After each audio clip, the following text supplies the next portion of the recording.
வணக்கம் நண்பர்களே.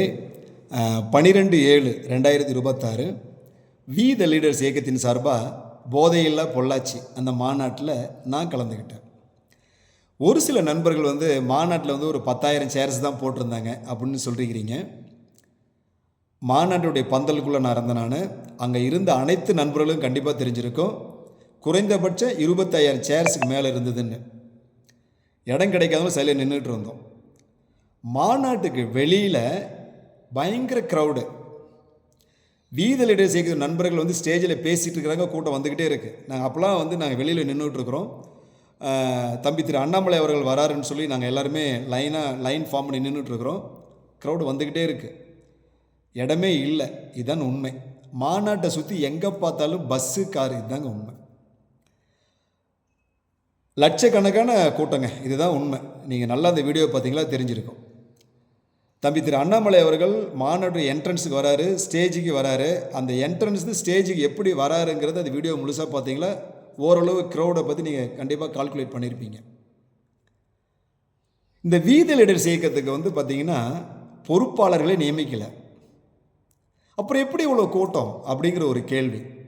இந்த லட்சக்கணக்கான மக்களுமே அவங்களா விருப்பப்பட்டு தம்பி திரு அண்ணாமலை அவர்கள் மீது வைத்த 100% நம்பிக்கையின் அடிப்படையில் வந்திருக்கிறாங்க. அதுதான் உண்மை. எனக்கு தெரிஞ்சு ஒரு 10-15 பேர் வரேன்னு சொன்னவங்க வரல. இது மாதிரி தமிழ்நாட்டிலேருந்து எத்தனை பேர் வரேன்னு நினச்சி வராமல் இருந்திருக்கிறாங்களோ அது ஒரு சில சூழ்நிலை சந்தர்ப்பங்கள்.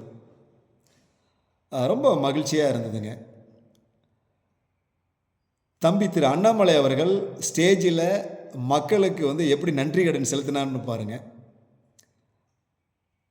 அதுதான் அவருடைய பண்பு. இதை நம்ம புரிஞ்சிக்கணும். அவருடைய ஸ்டேஜில் அவருடைய ஸ்பீச்சை பார்த்தீங்களா, நம்ம அதை புரிஞ்சிக்கணும். அதுதான் அவருடைய முதிர்ச்சி. அரசியல் தலைவர்களை அவர் எப்படி விமர்சனம் பண்ணுறாரு பாருங்களேன். நாகரிகமாக விமர்சனம் பண்ணுவார். அதுதான் அவர் கற்ற கல்வி.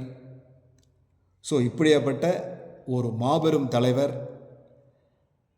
ஒரு இயக்கத்தை ஆரம்பித்து கண்டிப்பாக மக்கள் பணிக்காக வந்திருக்கிறாருன்னா 100% நம்ம அவருக்கு ஆதரவு கொடுக்கணும். நண்பர்களே, போதையில்லா தமிழ்நாடு 100% இருக்கணும். 100% போதை ஒழிக்கப்படணும். தமிழக அரசு நடவடிக்கைகள் எடுத்தாலும் நாம் ஒவ்வொருத்தருமே தமிழ்நாட்டில் போதை ஒழியணுங்கிறதுல உறுதியோடு இருக்கணும். இதில் எந்த ஒரு மாற்று கருத்து இருக்கக்கூடாது, சமரசம் இருக்கக்கூடாது. போதையால் பாதித்தவங்க அந்த நபர் மட்டும் பாதிக்கலை, அந்த குடும்பம் எவ்வளோ சீரழிதுங்கிறது ஏகப்பட்ட உதாரணங்கள் இருக்குது. பல வீடியோக்கள் அவ்வப்போது வந்துக்கிட்டு தான் இருக்குது. வாருங்கள் நண்பர்களே, மாறுவோம், மாற்றுவோம். போதையில்லா தமிழ்நாடு, மாண்புமிக்க தமிழ்நாடு. நன்றி.